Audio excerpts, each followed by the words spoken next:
नमस्कार, आप देख रहे हैं सम्राट टीवी नेटवर्क और आज हमारे साथ हैं मदन लाल जी गुर्जर, जो दिल्ली से लगातार 3 बार विधायक रह चुके हैं, जो आम आदमी पार्टी से। आज कर्नल किरोड़ी सिंह बैंसला जी को श्रद्धांजलि देने पहुंचे हैं गांव मुडिया। कर्नल किरोड़ी सिंह बैंसला जी के बारे में क्या कहते हैं, आइए जानते हैं। सर, कर्नल बैंसला जी के बारे में क्या कहोगे? देखिए, कर्नल साहब का जो जीवन है वो बहुत ही ज़्यादा प्रेरणादायक है। जहाँ वो एक शुरुआत में टीचर थे, उन्होंने आर्मी ज्वाइन की और आर्मी ज्वाइन करने के बाद 1960 में उसके बाद उन्होंने न केवल चाइना वार लड़ी जी, बल्कि 62 में चाइना वार लड़ी, 65 में वो पाकिस्तान की वॉर लड़ी, प्रिजनर वॉर रही। इसी दौरान सिपाही की रूप में भर्ती होते हुए उन्होंने कमीशन पाई। 64 में जो कमीशन मिली चाइना वॉर के बाद, लगातार फौज में रहे और कर्नल के पद तक पहुंचने के बाद वो 91 में वहाँ से सेवानिवृत्त हुए। पर उनका दिल कभी न कभी, कहीं न कभी अपनी बिरादरी के लोगों के बारे में, उनकी सामाजिक स्थिति के बारे में, उनकी आर्थिक और राजनीतिक और शैक्षिक जीवन के बारे में लगातार उनके मन में विचार होता था। और इसीलिए उन्होंने अपने जीवन काल में 2006 में सामाजिक काम करने शुरू कर दिए और 2007 में उन्होंने सामाजिक न्याय दिलाने के लिए गुर्जर बिरादरी को न केवल इकट्ठा किया बल्कि एक बहुत बड़ा एजिटेशन उन्होंने शुरुआत की, गुर्जरों को उनका जगह दिलाने को, स्थान दिलाने को, क्योंकि आरक्षण के बिना ये संभव नहीं था। 2007 में जो आरक्षण की नींव उन्होंने रखी, जो ज्वाला उन्होंने जलाई, वो लगातार 2015 तक वो करते रहे और 2015 में सबसे बड़ा एजिटेशन उन्होंने किया। ये वही कारण था कि उसके बाद 2019 में सरकार को अंततः झुकना पड़ा और उन्होंने 5% गुर्जरों को स्पेशल कैटेगरी का रिजर्वेशन दिया। आज गुर्जर बिरादरी उनके ऋणी हैं, उनको सदा याद करते हैं और इस बात के लिए भी याद करते हैं कि उन्होंने जो अपने सिद्धांत लोगों को बताए, जो अपना ध्येय जीवन का उन्होंने लोगों को बताया। सबसे पहले उन्होंने कहा स्वस्थ बनो, स्वस्थ बनने के बाद दोबारा उन्होंने कहा शिक्षित बनो, तीसरा उन्होंने कहा शिक्षित माँ लाओ और चौथा रखा समाज में कर्जवान न रहो। अगर हम देखें तो बाबा साहब अम्बेडकर ने यही कहा था। बाबा साहब अम्बेडकर ने जब शुरुआत में, जब देश में समानता और असमानता की खाई को दूर करने के लिए उन्होंने सबसे पहला मंत्र दिया था, शिक्षित बनो, संगठित रहो और संघर्ष करो। यही माननीय केजरीवाल जी ने किया। माननीय केजरीवाल जी ने क्या नारा दिया?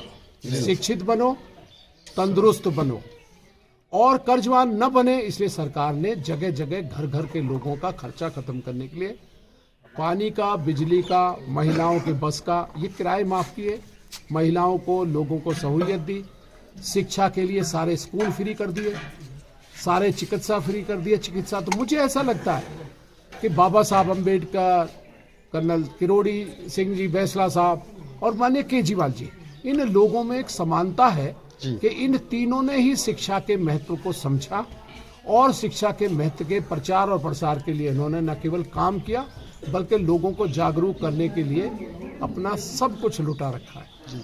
चाहे वो बाबा साहब अम्बेडकर हो, जिन्हें आज पूरा देश मानता है, हमारे कॉन्स्टिट्यूशन के जन्मदाता हैं, फिर चाहे कर्नल किरोड़ी सिंह जी हैं, जिन्होंने इस बात को लेकर पूरी बिरादरी को पूरे देश में न केवल जगाया बल्कि उन लोगों को उनका हक दिलाया। ये लड़ाई अब भी जारी रहेगी, ख़त्म नहीं हुई है।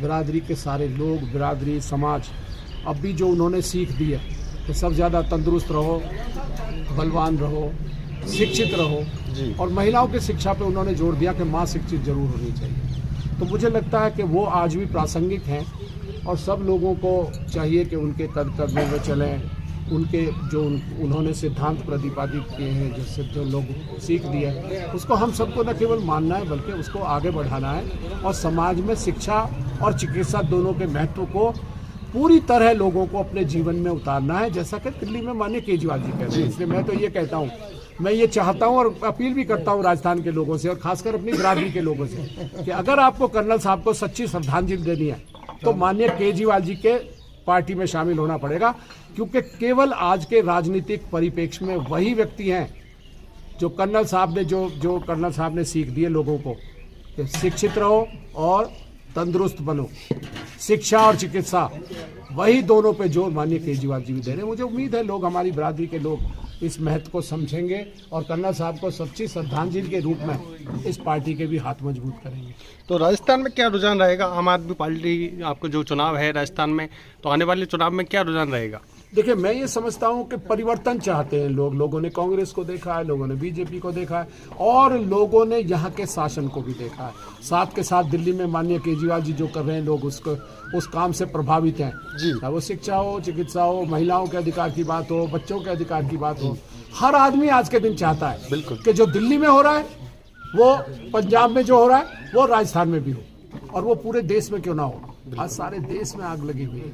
हर जगह कोई वोट राजनीति के कारण, कोई धर्म के नाम पे मांग रहा है, कोई जाति के नाम पे मांग रहा है, कोई समाज को कहीं किसी और मुद्दे पे बांटने की कोशिश कर रहा है।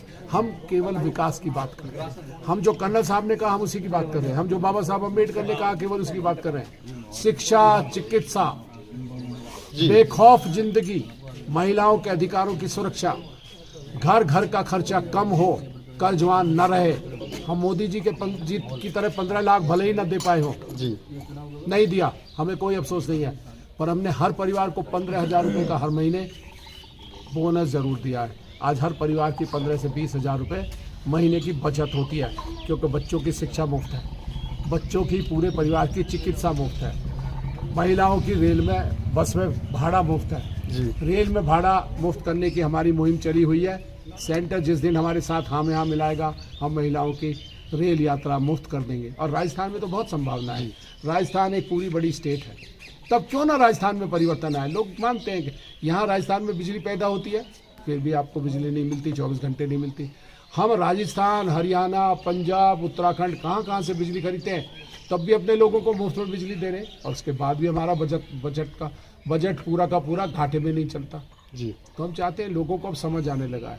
अगर आप यहाँ के लोगों से भी पूछेंगे, जितने आज बैंसला साहब के यहाँ आज आए थे बरसी पे, 13वीं पे जी, वो सब लोग ये महसूस कर रहे थे कि हाँ, केवल आम आदमी पार्टी है। जो कर्नल साहब ने जो बात कही थी, उसमें केवल और केवल आम आदमी पार्टी आज के दिन उन कामों को। बहुत बहुत धन्यवाद, आपने हमारे लिए कीमती समय दिया। Thank you. वोट देने वालों की बात कर रहे हैं, अपने बच्चों के भविष्य को उज्जवल करने के लिए आप